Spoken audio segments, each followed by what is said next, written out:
बिस्मिल्लाहिर्रहमानिर्रहीम। अस्सलाम वालेकुम प्यारे व्यूअर्स, उम्मीद है बिल्कुल ठीक होंगे। आज मैं आपके साथ शेयर करने जा रही हूँ चाइनीज़ पकौड़ों की बहुत ही मज़ेदार सी और डिलीशियस सी रेसिपी।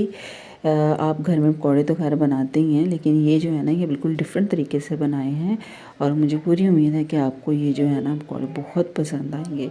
तो टाइम ज़ाया किए बगैर मैं आपके साथ इसकी रेसिपी शेयर करती हूँ। इसके लिए ना हमने लेनी है ब्रेड, ठीक है। आप क्वांटिटी जो है वो अपने हिसाब से कर लीजिएगा। मैंने 4 ब्रेड ली हैं, ठीक है। इसमें हमने डालना है पानी और इसको ना हमने हाथ के साथ ना अच्छी तरह से इसको सॉफ़्ट कर लेना है, ठीक है। अगर पानी की ज़्यादा ज़रूरत पड़े तो थोड़ा सा और डाल दें। तो मकसद है इसको अच्छी तरह से सॉफ़्ट करने का। और उसके बाद मैंने वेजिटेबल्स काटी हुई थी, ये बंद गोभी है और उसके बाद मैंने प्याज डाला है इसमें। और उसके बाद ये ग्रेट की हुई है ना गाजरें हैं, ये डाली हैं।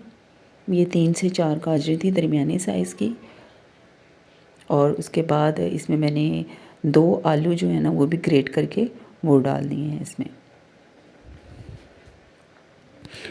और इसके अंदर जाएगा 1 कप बेसन, ठीक है। बेसन जो है ना वो मैंने 1 कप लिया है। अगर आप ज़्यादा बनाएंगे तो फिर आप उसी हिसाब से डाल लीजिएगा।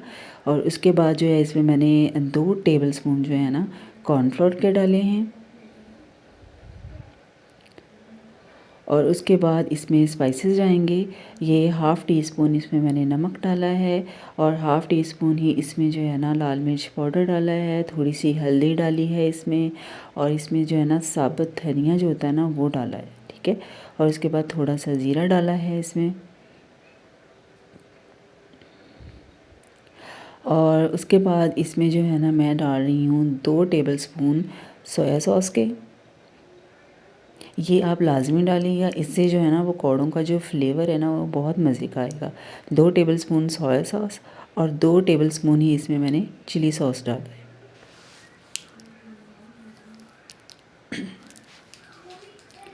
अब इसके बाद ना इसको हम हाथ के साथ ना अच्छी तरह से मिक्स कर लेंगे। अब इसमें ना पानी डालने की ज़रूरत नहीं पड़ेगी क्योंकि हमने ऑलरेडी इसमें पानी डाल दिया था। तो इनको हमने ना अच्छी तरह से मिक्स कर लेना है। और इसके बाद इसमें मैंने 1 टीस्पून भर के जो है ना सफ़ेद तिल होते हैं ना वो डाल दिए हैं, ठीक है। इनको हमने अच्छी तरह से मिक्स करके जो है ना हमारा जो ये अमेज़ा है इसे रख लेना है। उसके बाद इनको ना मीडियम फ्लेम पे हमने इनको फ्राई करना है।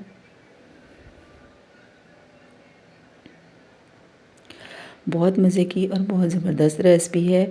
रमज़ान आ रहा है तो रमज़ान में आप इस तरह के पकौड़े जो है ना वो जो भी उस हिसाब से वेजिटेबल जो होंगी ना वो आप डाल के बना लीजिएगा, ठीक है।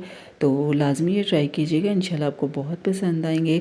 और वीडियो अच्छी लगे तो लाइक ज़रूर किया करें और शेयर भी किया करें, ठीक है। और चैनल को सब्सक्राइब करना ना भूलिएगा, बेल आइकन को प्रेस करना मत भूलिएगा। उसके बाद ये देखिए जी हमने ना मीडियम फ्लेम पे मैंने इनको फ्राई करना है। और उसके बाद ना आप स्पून के साथ जो है ना इसके ऊपर ऑयल डालते रहिएगा। अब इसकी मैं साइड चेंज कर रही हूँ। इनको ना मीडियम फ्लेम पे ही आपने पकाना है, ठीक है, ताकि अंदर तक जो है ना पकोड़े जो है ना अंदर तक पक जाएं, ठीक है। बेसन वगैरह जो है ना इसका कच्चा ना रह जाए। और उसके बाद ये देखिए जी ये बिल्कुल पक के तैयार हो चुके हैं। मैंने ये प्लेट में निकाल लिए थे, ये मैं आपको तोड़ के दिखा रही हूँ। अंदर से बिल्कुल ज़बरदस्त और बहुत मज़ेदार जो है ना हमारे चाइनीज़ पकौड़े बन के तैयार हो चुके हैं। मुझे उम्मीद है आपको ये रेसिपी ज़रूर पसंद आएगी और पसंद आए तो सबके साथ शेयर भी लाजमी कीजिएगा। अपना बहुत सारा ख्याल रखिएगा। अल्लाह हाफिज़।